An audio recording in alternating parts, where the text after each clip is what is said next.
raised about the implied duty on the employee, and I think that's becoming increasingly important because power is moving to the employee as a result of technology, because people can do so much more. They can make or break an organisation's reputation through the way that they may use Twitter, or the way that they may use LinkedIn or Facebook or one of the social media programs that there are out there.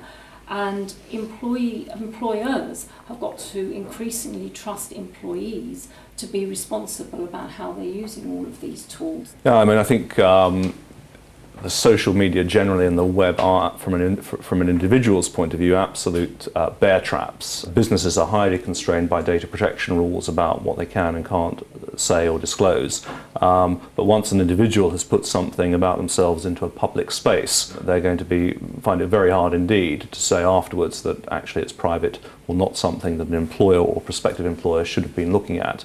I don't think there's any way of doing that.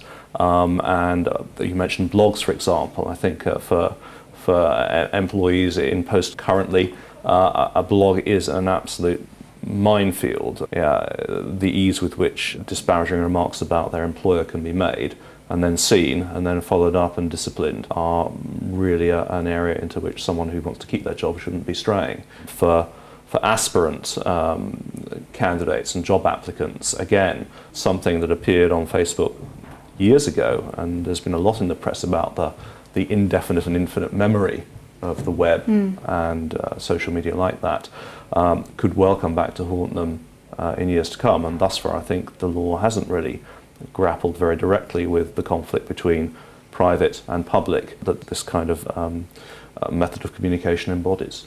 Part of engendering the trust is actually a very positive use of social networking, because in fact all of these social media tools, I mean, I personally find them very, very exciting, and I think that they offer tremendous possibilities for creating the shared vision, values and understanding in the organisation. Just to give you one example, I think social media used internally inside the organisation gives you lots of opportunities for all sorts of things, but certainly in terms of giving people an opportunity to actually really put across what the organisation is trying to achieve, what the organisation stands for, what the key messages are, binding people through a culture. I think that the opportunities through all of these tools are absolutely outstanding.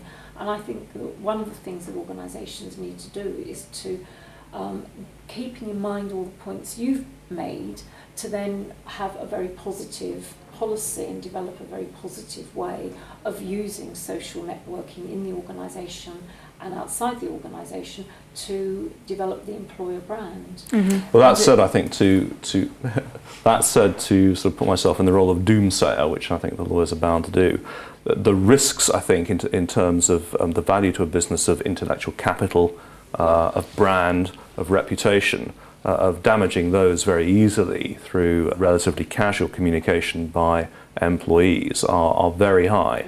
And a business needs to think very carefully about how it's going to make best use of what are exciting new media without very rapidly finding that something extremely derogatory has gone viral on the web and has irretrievably damaged a brand that may have taken many years to build. Yeah. Mm-hmm. This balance of trust, we're talking of course about trust, is delicate and fundamental. I don't think a decent employer now would go out there on a careers website without blogging, without some interactive media, because this is what leaders are expecting and are looking for. Also, alumni sites. Goodness, that raises the risk, doesn't it? Allowing people that have left your organisation to talk about you. But a lot of really good named organisations are doing just that. And they're doing it, of course, in order to attract future leadership potential. So such a delicate trust balance going on. It's a very delicate balance.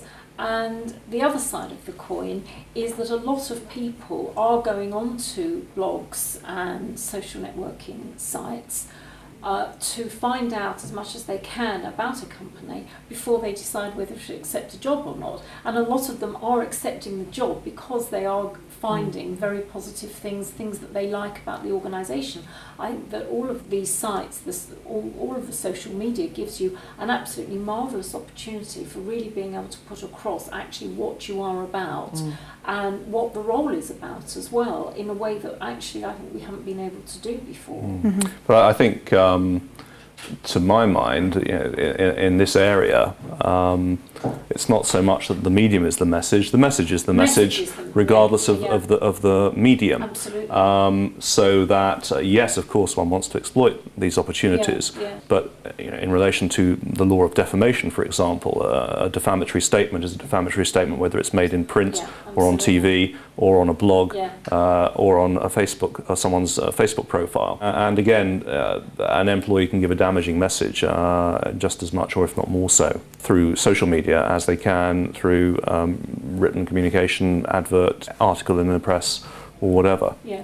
So it's a way. The challenge, I think, is to find a way of controlling without quashing the need to be a bit more creative to attract the kind of clientele or customers that the business is out to get. Absolutely. But of course it brings us back to the other key point that we've been making in this discussion, which is that actually it's all down to really effective management of the organisation. And if you've got an effectively managed organisation, then you're more likely to avoid the conflicts and the problems that we've been talking about.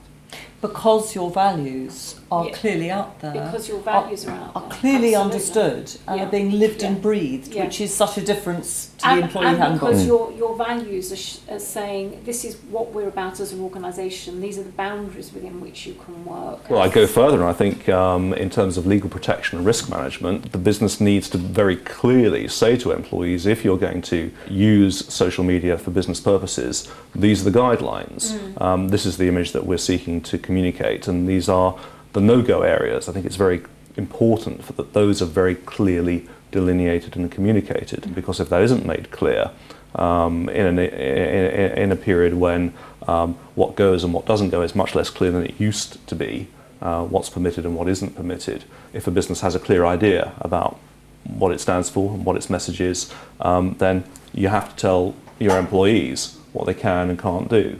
And I think that's really important. In your experience, are a lot of organisations picking up on this? Because you've talked about guidelines for leadership before, but are they specifically picking up on the social media and all the challenges that faces and what people can and can't do? Because it's not going away, is it? No, and my experience is generally that yes. I mean, obviously, businesses that are more media-oriented are more in tune with that than others. Generally, I think there's an awareness of both the risk and the potential, and the need to try and find a happy medium between those two. But occasionally, of course, it's an area that's ignored, and there are, as we said earlier, quite serious risks if care isn't taken. I guess there's a conundrum, isn't there, what we're hearing, that as individuals, there's an expectation, almost a responsibility, that we need to present ourselves in social media to develop our careers. And then from the organisation point of view, going, hang on, is this within our guidelines? Yeah. And I imagine that conundrum is only going to increase.